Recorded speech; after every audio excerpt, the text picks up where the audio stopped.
Bihar business connect में इस बार 1.8 लाख करोड़ रुपए के निवेश प्रस्ताव मिले। अगर आप पिछले साल से तुलना करें तो ये राशि 3 गुना अधिक है।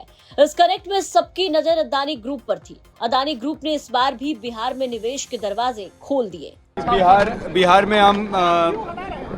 में हम अभी लास्ट बिहार समिट में भी थे। ये टाइम भी आए, बहुत चेंज दिख रहा है बिहार में। सब तरह से लॉ एंड ऑर्डर से ईज ऑफ डूइंग बिजनेस सब तरह से अच्छा आ रहा है। एज दी अदानी ग्रुप हम लोग और निवेश कर रहे हैं यहाँ पर।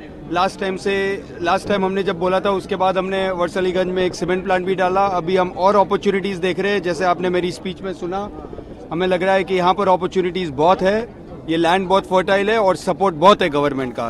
बिहार बिजनेस कनेक्ट में बोलते हुए प्रणव अडानी ने बिहार की तारीफ की और जिस तरीके से बेहतर लॉ एंड ऑर्डर की स्थिति हुई है, जिसे देखते हुए आगे और भी इन्वेस्टमेंट किया जाएगा। Investments in avenues in Bihar's energy sector.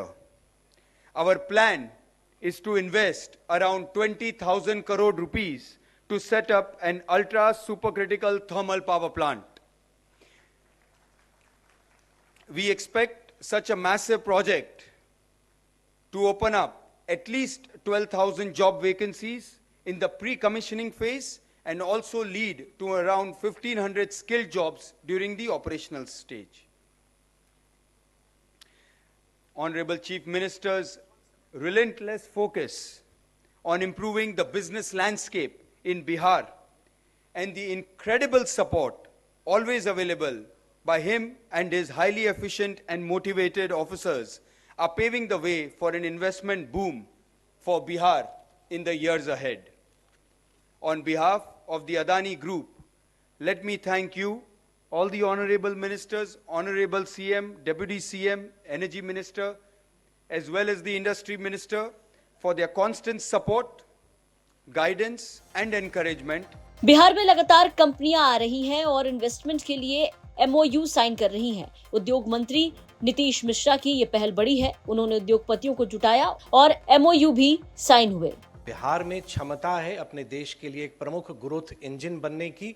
आदरणीय मुख्यमंत्री जी के नेतृत्व में हम जो एक विकसित बिहार के कल्पना को लेकर आगे बढ़े हैं, आप सबका हृदय से आभार जो हमारे निमंत्रण पर आप सब आए और जिन्होंने अपना निर्णय लिया बिहार में निवेश करने के लिए। 2 लाइन से आदरणीय प्रधानमंत्री जी ने जो नालंदा, आप जानते हैं हम सबका गौरव है, और नालंदा के जो रुइंस थे वहाँ पर नालंदा विश्वविद्यालय एक समय विश्व का सबसे महत्वपूर्ण स्थान था। जून महीना में वहाँ पर आदरणीय प्रधानमंत्री आए थे, माननीय मुख्यमंत्री जी वहाँ पर थे और नए भवन का लोकार्पण वहाँ पर हुआ था।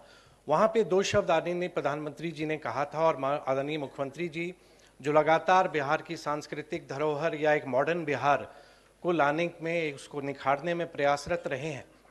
आदरणीय प्रधानमंत्री जी ने कहा था, the way Bihar is advancing. ये जिस दिन लोकार्पण हुआ नालंदा के नए विश्वविद्यालय भवन का, मैं उसको मैं कोट कर रहा हूँ। The way Bihar is advancing on the path of development to reclaim its pride. This Nalanda campus, the new campus is an inspiration of that journey. मतलब बिहार अपने खोए हुए वैभव को प्राप्त करने की दिशा में लगातार आगे बढ़ रहा है और आप सबका बहुत सहयोग मिला। 1,80,000 करोड़, वंदना जी ने ठीक ही कहा, हम लोगों ने भी कल्पना नहीं की थी, लेकिन पूरे उद्योग विभाग की टीम और सभी के जो 6 महीने में लगातार हम लोगों ने परिश्रम किया, आज उस बिहार के लोगों की जो आकांक्षाएं थी कि बिहार भी विकसित राज्यों की श्रेणी में खड़ा हो, उस दिशा में हम मजबूती से आगे बढ़ रहे हैं। बिहार में हर साल MOU लगातार साइन हो रहे हैं। अब देखना है ये निवेश कब तक जमीन पर उतरता है। ब्यूरो रिपोर्ट, बिहार तक।